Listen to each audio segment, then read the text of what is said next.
하나님께서 주시는 말씀, 히브리서 4장 12절로부터 13절 말씀, 우리 한 목소리로 같이 받들어 읽겠습니다. 시작. 하나님의 말씀은 살아있고 활력이 있어 좌우에 어떤 것보다도 예리하여 혼과 영과 및 관절과 골수를 찔러 쪼개기까지 하며 또 마음의 생각과 뜻을 판단하나니 하나도 그 앞에 나타나지 않음이 없고 우리의 결산을 받으실 이의 눈앞에 만물이 벌거벗은 것 같이 드러나리라. 아멘. 호렙산 마지막 제주가 이렇게 시작이 되었어요. 우리 두 손을 다 들어서 옆에 분에게 빛이 있으라 축복하겠습니다. 둘, 셋. 빛이 있으라.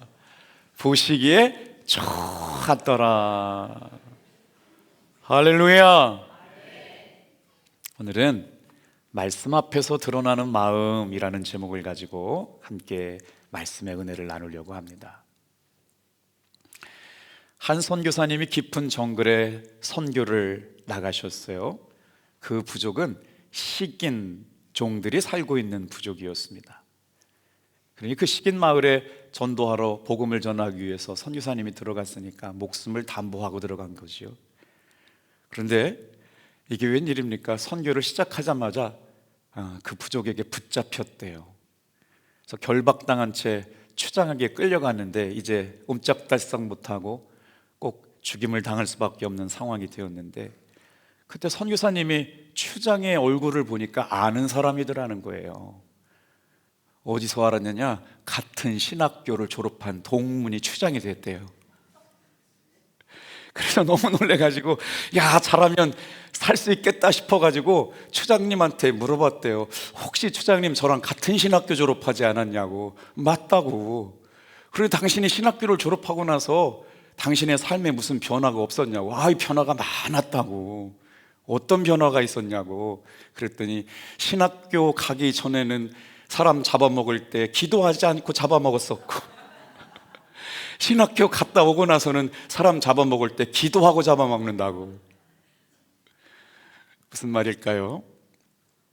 삶과 신앙이 일치하지 않는 것에 대한 유머가 아닐까 싶습니다. 오늘 말씀은 참 은혜가 되면서도 두려운 거예요. 뭘까요? 말씀 앞에 드러나는 마음. 설교문을 쓰고 있는데 갑자기 이런 생각이 들어요. 제 마음이 여러분 유리처럼 이렇게 누구나 다 볼 수 있다면, 갑자기 그런 생각이 들었어요.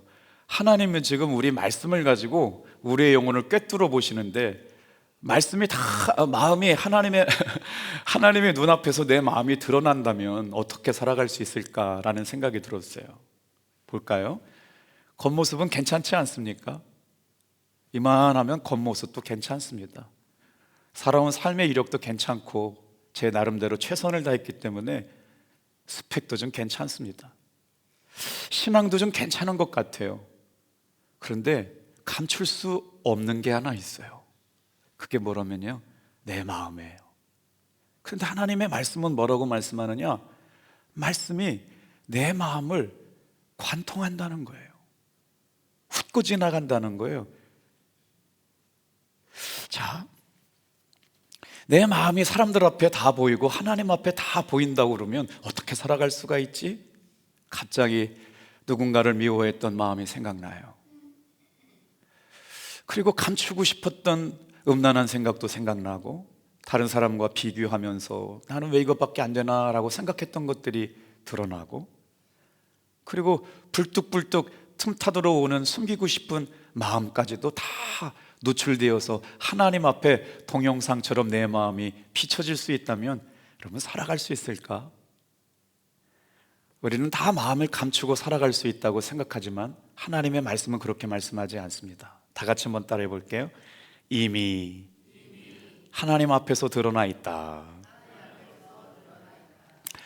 우리가 인생을 살면서 많은 것들을 꾸미며 살죠. 그래서 화장도 하고 치장도 하고 변장도 하고 그러잖아요. 그런데 겉모습이며 말투며 행동이며 자꾸 바꾸고 노력하려고 하지만 정작 우리의 내면의 중심으로부터 마음을 바꾸려고 하는 노력들은 않고 살아가는 것들이 우리의 삶이 아닌가 싶어지는데요. 왜 성경은 그렇게 마음이 중요하다고 말씀하고 있는 걸까요? 그런데 우리는 정작 마음이 중요한 줄 알면서도 마음을 잘 관리하지 못하고 살아가요. 왜 그럴까요? 마음은 아무도 보지 못하고 알지 못한다고 생각하기 때문에 그렇지요. 그런데 오늘 말씀은 분명하게 말씀하고 있어요. 다 같이 한번 따라해 볼까요? 하나님의 말씀은 살아있고, 그래서 살아있는 말씀은 어떤 일을 하느냐? 우리의 마음을 드러나게 한다는 거예요. 사람의 마음과 생각과 뜻을 하나님의 말씀은 드러나게 만든다는 거예요. 오늘 이 새벽에 우리가 어떤 사람에게 은혜를 부어주실까? 정직하고 겸손하게 나의 연약함과 부족함과 한계를 하나님 앞에 드러내게 될 때마다 그 마음을 보시고 치유하시는 하나님의 은혜를 경험할 수 있는 놀라운 은혜가 있기를 주님의 이름으로 축복합니다. 그래서 말씀 앞에 나의 숨겨진 것이 드러나는 게 왜 은혜가 되는지 그 말씀을 함께 나눠보려고 그래요. 다 같이 한번 따라해 볼까요? 살아있는 말씀. 첫 번째 주제는 하나님의 말씀은 살아있다는 거고요. 두 번째 주제는 뭐냐면요, 살아있는 말씀은 사람의 마음을 찌른다는 거예요. 그러면 살아있는 말씀이 두 번째 마음을 찌르게 되면 어떻게 되느냐? 하나님 앞에서 다 드러나는 거라고 거를 성경이 계속 말씀하고 있는 거거든요. 자, 우리의 신앙의 모습이 어디에서 결정나게 된 걸까요? 여러분, 놀랍게도 우리의 신앙은 마음에서 결정납니다. 우리는 행동은 관리하지만 주님께서는 우리의 마음을 살피시고 우리의 중심을 보시기 때문에 예수님을 잘 믿는 사람들은 항상 어떤 일들을 잘해야 되느냐? 마음을 관리하는 일에 여러분 중심을 들여서 말씀과 기도로 거룩해져가는 거룩한 삶을 살아가기를 주님의 이름으로 축복합니다. 하나님이 지으신 모든 것은 선하심에 감사함으로 받으면 버릴 것이 없는데 성도는 어떻게 거룩하여집니까? 말씀과 기도로 거룩해져 가는 거예요. 오늘 이 시간에 우리가 내 마음과 생각과 입술의 고백까지 살피시는 하나님 앞에 여러분 정직하게 드러내놓을 때마다 하나님은 그 말씀을 통해서 우리의 삶을 어떻게 변화시키고 치유하시는지 기대를 가지고 한번 말씀을 들어봤으면 좋겠어요. 자, 오늘은 아주 굉장히 중요한 선언으로 하나님의 말씀이 시작됩니다. 다 같이 한번 따라해 볼게요. 하나님의 말씀은 살아있다. 여러분, 이 말씀은 단순한 비유가 아닙니다. 실제로 살아 역사하는 능력이 있다는 거죠. 우리 12절 말씀을 천천히 같이 한번 읽어볼게요. 시작. 하나님의 말씀은 살아있고 활력이 있어 좌우의 날선 어떤 검보다도 예리하며 혼과 영과 및 관절과 골수를 찔러 쪼개기까지 하며 또 마음의 생각과 뜻을 판단하나니. 자, 이 말씀은 무슨 말씀이냐? 하나님의 말씀은 우리의 영혼을 해부한다는 거예요. 하나님의 말씀은 단순하게 존재하는 것이 아니고 계속 살아서 역사해요. 그래서 오늘도 하나님의 말씀을 믿고 받아들이는 사람들에게 말씀이 육신이 되어서 여러분 우리의 마음을 변화시키고 감동받게 할 줄로 믿습니다. 그래서 하나님의 말씀은 과거에 기록된 말씀이 아니라 현재 진행형이에요. 지금 여기서 역사하는 말씀입니다. 그 말씀이 오늘 저와 여러분을 변화시키게 하는 힘과 능력이 될 줄로 믿습니다. 그래서 하나님의 말씀은 살아있다는 거예요. 얼마나 놀랍습니까? 저는 아무것도 아닙니다. 하나님의 말씀이 오늘 선포되어질 때 아멘으로 받아들이는 사람을 통하여 지금 이 시간에도 역사할 줄로 믿습니다. 하나님의 말씀은 어떻게 그렇게 말씀하는가요? 하나님의 말씀은 쪼갭니다. 하나님의 말씀은 드러냅니다. 하나님의 말씀은 여러분 판단합니다. 단순한 정보가 아니라 하나님의 말씀은 그 영혼을 해부하는 영혼의 칼이에요. 영혼을 수술하는 해부하는 여러분 놀라운 은혜가 있는 칼이라고요. 예레미야 17장 9절 말씀에 보면 우리는 우리 스스로가 무엇인지 잘 모른다는 거예요. 만물보다 거짓되고 심히 부패한 것이 우리 마음이기 때문에 마음도 나를 속입니다. 나도 나를 모르는데 누가 알아요? 하나님께서 나를 아시고요, 나를 변화시키기 위해서 활력이 있는 살아있는 말씀을 통해서 저와 여러분들을 이 아침에 변화시켜 주실 줄로 믿습니다. 말씀을 묵상하다가 아주 재미난 단어를 발견하게 되었어요. 자, 활력이 있다잖아요. 하나님의 말씀은 살아있고 활력이 있어. 활력, 활명수도 아니고 하나님의 말씀이 활력이 있다는 말씀이 궁금해져서 헬라어 원어를 찾아봤더니 아주 은혜가 되는 말씀이 드러나더라고요. 오늘 이 새벽에 하나님의 말씀을 듣는 저와 여러분에게 활력이 있게 될 줄로 믿습니다. 무슨 말이냐면요, 에네르기스라는 말이에요. 왜 우리 성도들이 하나님의 말씀을 계속 듣고 들으면서 믿음도 생겨나고 은혜도 경험하고 변화도 받고 치유도 하게 되느냐? 여러분, 하나님의 말씀이 활동력 있다라고 할 때 에네르기스라고 하는 단어가 뭐냐면요, 에너지예요. 놀랍죠? 저도 깜짝 놀랐어요. 하나님의 말씀을 듣는 게 왜 우리에게 이렇게 중요하느냐? 영적인 생명의 에너지를 공급받는 시간, 말씀을 믿음으로 받는 사람들에게 하나님이 주시는 영적 에너지가 스며들게 될 줄로 믿습니다. 놀랍잖아요. 그 말씀이 나를 쪼갠다고요. 내 영혼을 살핀다고요. 내 마음을 판단하신다는 거예요. 단순한 정보가 아니라 지금 말씀으로 내 영혼을 수술하고 계시는 거예요. 활력이 있어서 그 에너지가 실제로 작동해가지고 놀랍게도 아멘하고 순종하는 사람들의 삶을 변화시키는 에너지가 있다. 근데 그 에너지가 얼마나 날카롭냐면 어떤 검보다도 날 속에 예리해가지고 깊이 우리의 심령을 훑고 지나간다. 마치 말씀은 날카로운 칼과 같아서 더 깊은 곳까지 살피시고 판단하신다. 다 같이 한번 따라합시다. 하나님의 말씀은 살아있습니다. 자, 첫 번째 대지는 하나님의 말씀은 살아있다는 말씀을 드렸고요. 두 번째, 그 말씀은 우리의 마음을 찌릅니다. 병원에 가서 진료를 받는 분들이 꼭 해야 되는 게 있죠. 여러분, 의사 선생님 앞에서 병을 고치려면 어디가 아픈지 다 얘기해야 합니다. 얘기하지 않으면 아무리 대단한 명의라고 하더라도 병을 고칠 수가 없죠.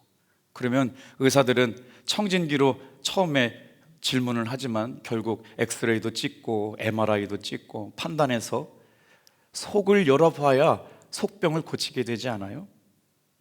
오늘 하나님의 말씀이 우리에게는 그런 역할을 합니다. 다 같이 한번 따라해 볼게요. 나의 영혼을 열고 마음을 가르고 숨은 동기를 드러냅니다. 그러니 하나님의 말씀을 진리로 여기고 살아가는 우리들에게 얼마나 두렵고 아름다운 말씀이에요. 하나님의 말씀은 살아있어서 마음을 찌르고, 그 말씀에 찔림을 받는 사람들의 마음의 동기가 주님 앞에 낱낱이 들어가게 되니까, 아까 처음 말씀드렸잖아요. 제 마음이 투명하게 돼갖고 사람들이 내 마음을 다 들어봐요. 그리고 어떻게 해요? 하나님 앞에 내 마음이 동영상처럼 다 펼쳐진다고 생각하면 어떻게 살아갈 수가 있겠어요? 그런데 하나님의 말씀은 이미 말씀 앞에서 다 드러났다고 말씀하는 거지요. 자, 마음은 거짓되고 심히 부패한 것이 우리의 마음인데 성경은 이미 너는 너 자신도 모른다라고 말씀하시는 거죠. 문제는 뭘까요? 죄가 없어서가 아닙니다. 우리의 삶에 죄를 모르고 살아가는 것이 문제지요. 건강하다고 확신했던 사람들이 검사해 보니까 암이하지 않습니까? 몰랐던 것뿐이지 없었던 것이 아니에요. 그래서 우리의 마음도 마찬가지예요. 내가 생각했던 것보다도 더 우리 마음은 부패하고 정결하지 못했던 것들인데, 오늘 하나님의 말씀 앞에서 여러분 순결해지고 드러나게 될 때 어떻게 역사하시느냐? 여러분, 마음도 생각도 입술의 고백까지도 살피시는 주님 앞에 여러분 마음이 드러나면 어떻게 되느냐? 두려워할 게 없어요. 주님 앞에 가지고 나올 때 치유되게 될 줄로 믿습니다. 오늘 보세요. 미워하는 마음, 음욕이나 시기나 교만이 하나님 앞에 다 죄로 드러나는데, 이것이 왜 우리에게 마음이 그렇게 중요한지 성경이 마음을 관리하고 살아가느냐? 다 같이 한번 따라합시다. 우리의 마음은 예수님이 거하시는 자리이다. 그래서 끊임없이 우리의 마음에 예수님이 거하실 수 있도록 여러분, 마음의 주인이 말씀 앞에서 바뀌어지는 시간들 되시길 주님의 이름으로 축복해요. 그래서 빌립보서 2장 5절 말씀해 보니까 그리스도 예수의 마음을 품으래요. 다 같이 한번 같이 읽어볼게요. 시작. 너희 안에 이 마음을 품어라. 곧 그리스도 예수의 마음이니. 이 마음이라고 하는 것을 우리가 왜 늘 관리하고 살피고 살아가야 되느냐? 그 마음 안에 예수님께서 자리하시는 자리예요. 오늘 말씀이 살아 있습니다. 말씀이 내 마음을 찌릅니다. 그래서 뭐가 나타나요? 하나님의 영적인 에너지가 공급되니까 누가 바뀌어요? 삶의 주인이 바뀌는 거예요. 오늘 저와 여러분이 연약하고 부족한 말씀을 주님 앞에 다 내려놓게 될 때마다 오늘도 하나님의 생명이 내 마음에 들어와서 예수의 생명으로 주님이 주인 되신 인생으로 바뀌어져 가게 될 줄로 믿습니다. 그래서 여러분, 신앙은 겉사람을 바꾸는 게 아니에요. 마음의 주인을 바꾸는 거라고요. 그래서 하나님의 말씀이 뭐라고 말씀하느냐? 찔러 쪼개기까지 하며, 하나님의 말씀은 영혼을 관통하고 뚫고 나가는데, 여러분, 하나님의 말씀이 저와 여러분의 영혼을 관통하고 뚫고 나가게 될 줄로 믿습니다. 그래서 그 표현을 봤더니 이렇게 되어 있어요. piercing through라고 말씀하고 있어요. 하나님의 말씀이 얼마나 능력이 있냐면 오늘 이 시간 저와 여러분의 마음을 관통하고 뚫고 나가는 힘이 있대요. 살피시는 힘뿐만 아니라 찔러 쪼개고 살펴서 다 드러나게 하신다고 하는데, 그런데 여기에 중요한 은혜가 있습니다. 드러내는 것이 아니고요, 완전히 관통하게 되는데, 자, 뭘 관통해요? 하나님의 말씀은 혼과 영을 관통해요. 여기서 헬라어 단어가 뭐냐면 푸시케라고 하는 단어를 써요. 많이 들어보셨잖아요. 푸시케가 뭐냐면 하나님은 내 감정, 내 자아, 내 인격을 뚫고 내 인격이 모두가 연결된 영역이 푸시케예요.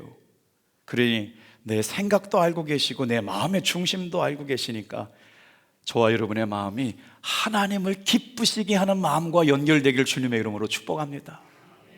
주님의 마음이 있는 곳, 주님의 눈물이 있는 곳, 주님의 사랑이 있는 곳.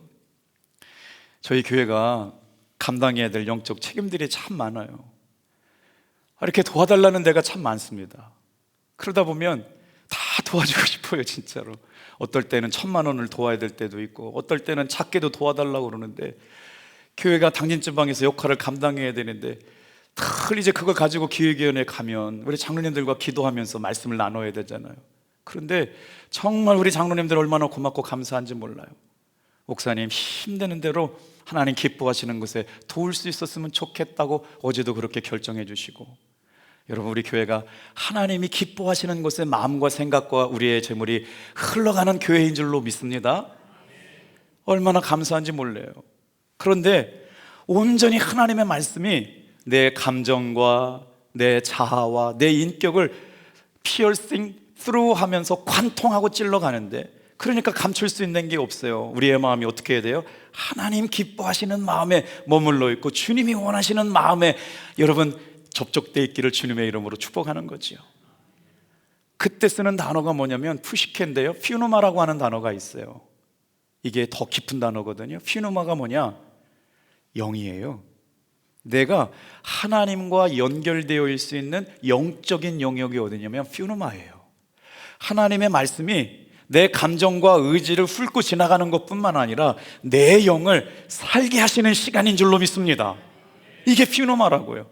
내 삶에 하나님과 연결점이 다 있는 것 가운데 하나님의 영으로 감동되어 주셔서 그 말씀이 여러분 성령으로 조명받는 시간, 이 시간이 우리의 영혼이 살아나는 시간이 될 줄로 믿습니다.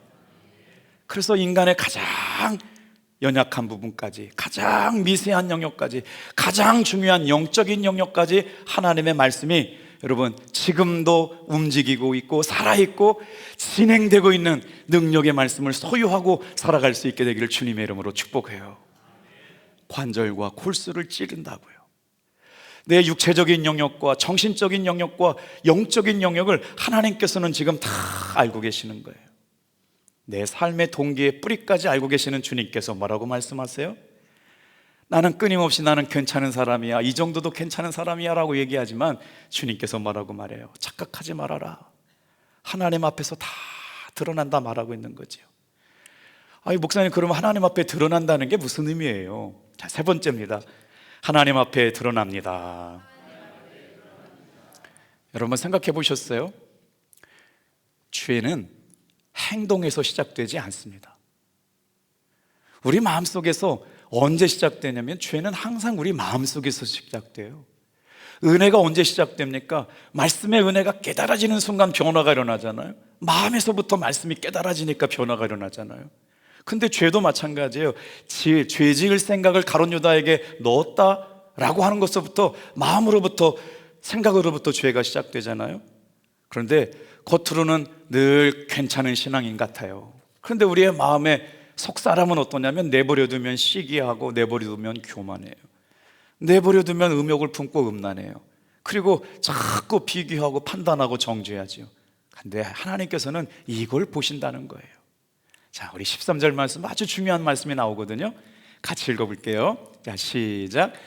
지으신 것이 하나도 그 앞에 나타나지 않음이 없고 우리의 결산을 받으실 이의 눈앞에 만물이 벌거벗은 것 같이 드러나느니라.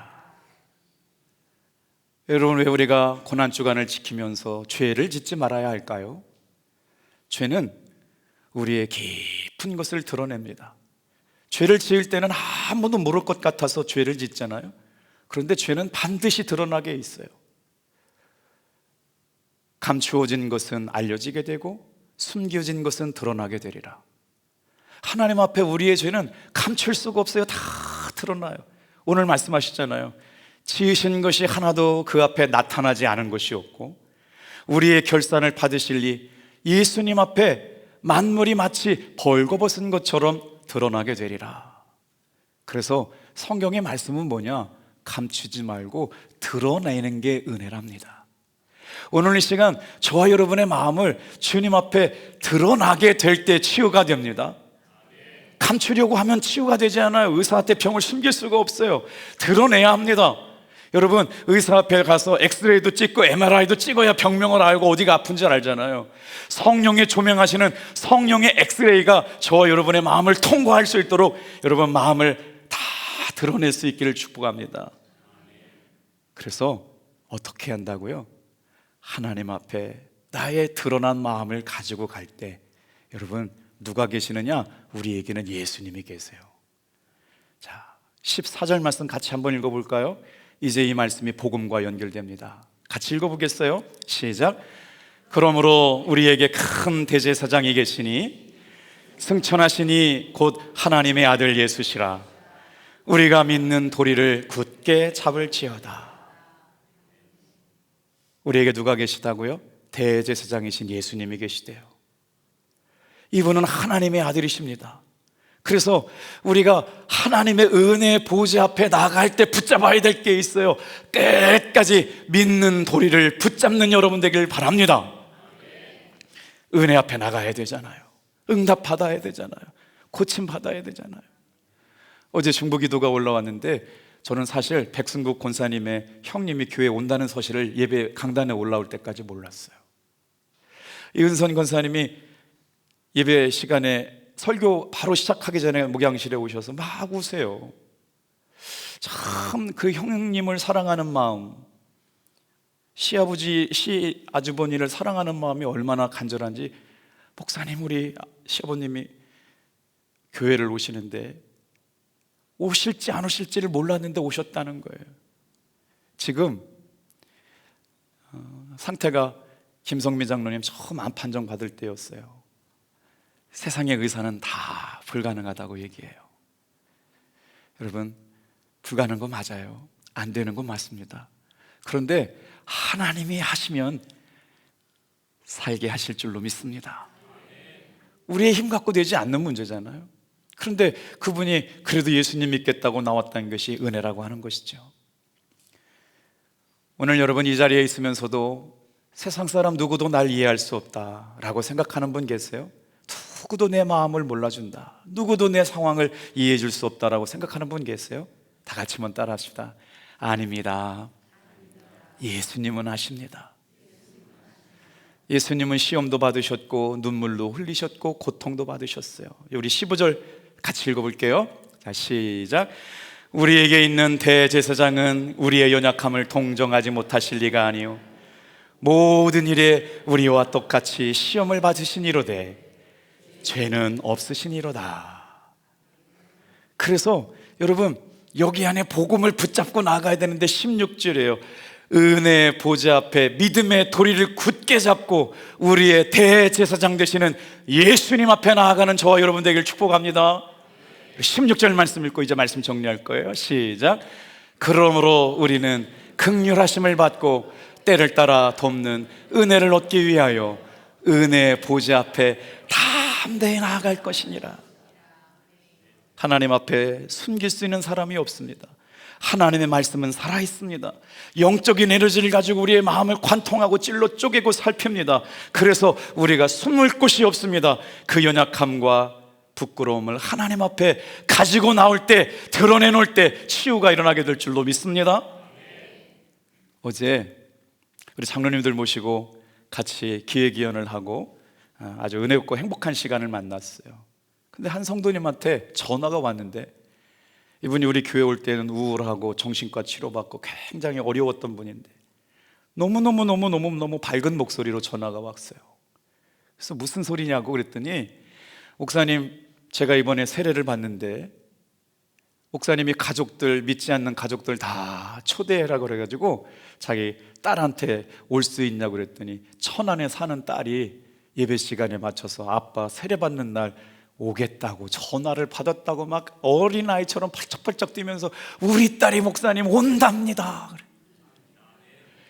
제가요 세례받는 마지막 세례 교육 시간에 아주 세게 얘기했어요. 세례는 평생 한 번 받는데 인생을 바꿀 만한 중요한 일인데 이 중요한 대사에 가족들이 안 오면 안 되냐 그랬더니 집에 가는 분들이 다 수심에 찾아가가지고 가족들에게 전화를 했대요. 그랬더니 불교 다니는 부모님한테 와야 된다고 그래서 저를 사랑하시면 우리 아버지가 올 수 있지 않을까요? 뭐 이런 얘기하고 갔어요. 사랑하는 성도 여러분, 이번 주일날 예수 믿지 않는 가족들이 우리 교회에 오신답니다. 바라옵기는 한 번 참석한 그 예배를 통하여 우리 예배 가운데 임재하시는 성령의 충만한 임재가 은혜의 보좌 앞에 믿음의 도리를 굳게 잡고 나오는 사람들의 영혼을 살피시고 쪼개시고 변화시켜 주셔서 하나님의 사람들로 바꾸시는 놀라운 은혜가 있을 수 있도록 여러분 기도해 주시기를 바랍니다. 기도하겠습니다.